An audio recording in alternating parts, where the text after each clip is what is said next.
Neil, how was the trip over and how are you prepared for this one tomorrow night?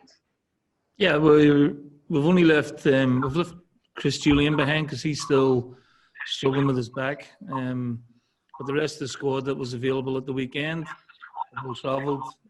There's only a couple of 2.5 hour flight. The hotel's excellent. The only restrictions we have is we can't leave the hotel. But for training tonight at the stadium, then obviously the game tomorrow evening.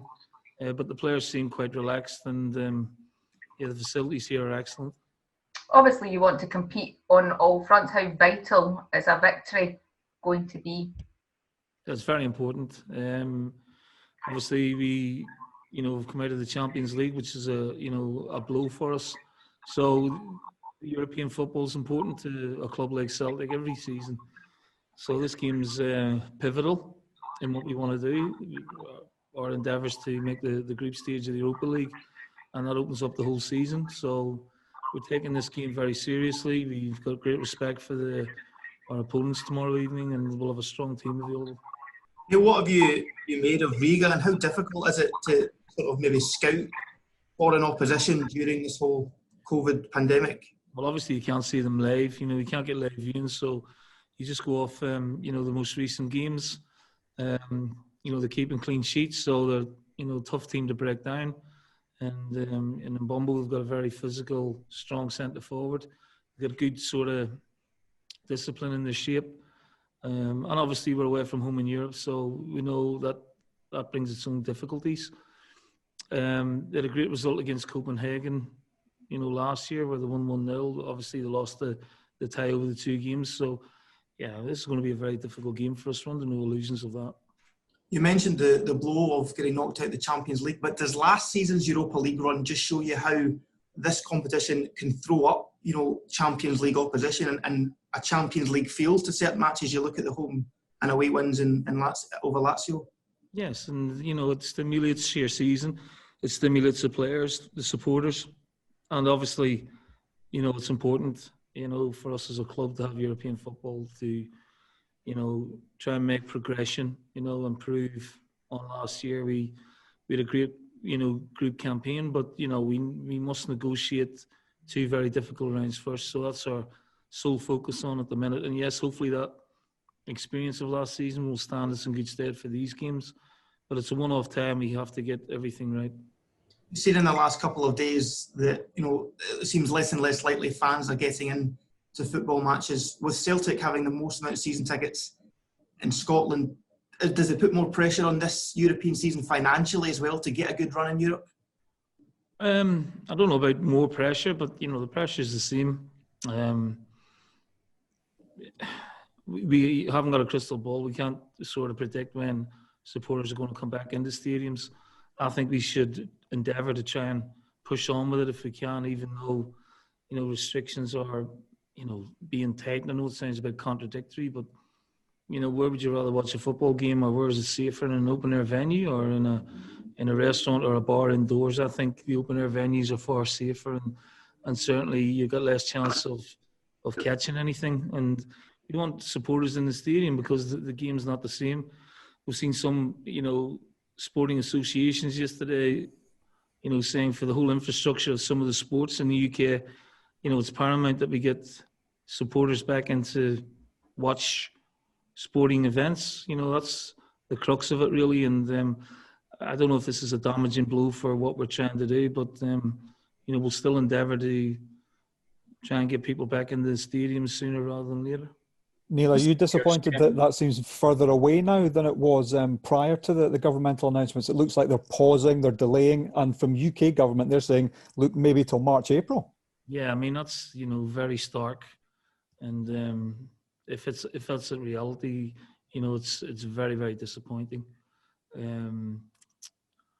But, with these things, circumstances, situations have changed, day by day, week by week during this pandemic. And hopefully, that will, that rate or that sort of date, that length of time may come down quicker than we hope. And I guess, Neil, because you've got a big squad and you're a big club, I mean, Celtic, you said this actually, you've been on record as saying Celtic aren't immune. The longer fans stay away, maybe the more in trouble even a club like Celtic might be in terms of the finances. I think if you just look throughout, UK football, whether it be in the Premier League where, they could lose £700 million, it's a huge amount of money. And the Championship, League One and League Two, it's a very, very sort of precipice, dangerous precipice we're standing on at the minute. And, Celtic aren't immune to that. And a lot of clubs in Scotland won't be immune to it either.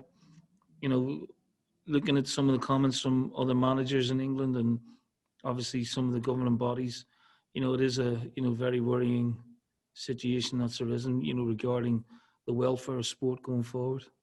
And I wonder if you would hope you might get the same support from the Scottish government as some of your counterparts in England are hoping for from the UK government.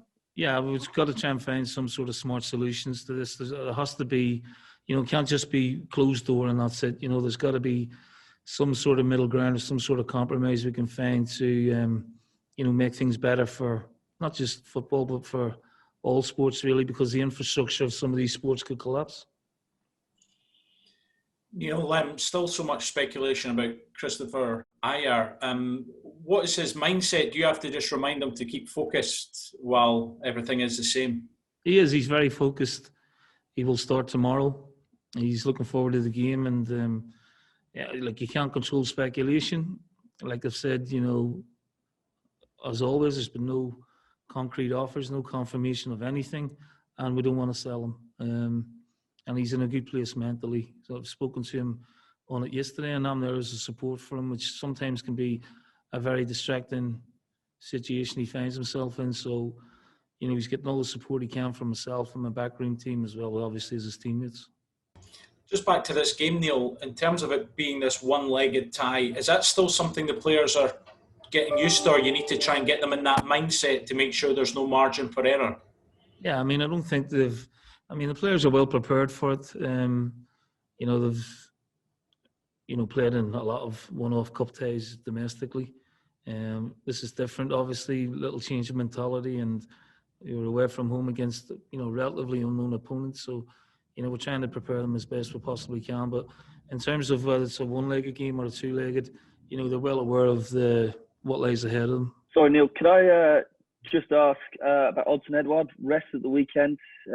How's he? Is he fully fit, ready to go? He's great, yeah. He's trained well the last few days. So, yeah, he's ready to go. And just tactically on the game, the 3-5-2 formation is something we've seen come back in. Obviously, you're not going to give away your game plan, but is that something that we could see, or perhaps will you be a little bit more conservative considering it's away from home? Well, you're saying that the 3-5-2 can't be conservative. It can. You could play it sort of 3-5-1-1 almost, as we have done in the past couple of games with, with Christie coming off.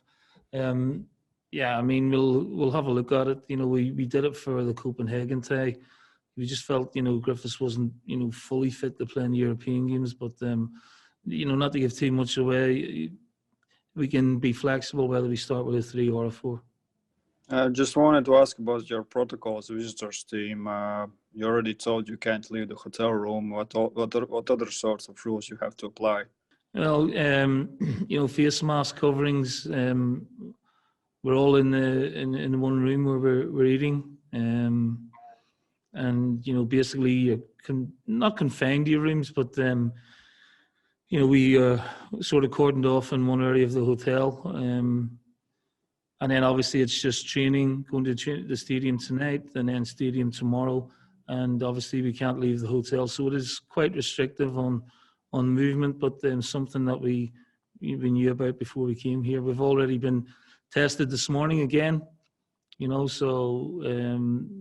on those results tonight, and we should be good to go then. And do you know if any of your fans are coming to Riga and maybe cheer for you in your local bars? I would doubt that very much. It wouldn't surprise me. It would not surprise me in the slightest, knowing our support, but I would doubt it very much. Not that I am aware of.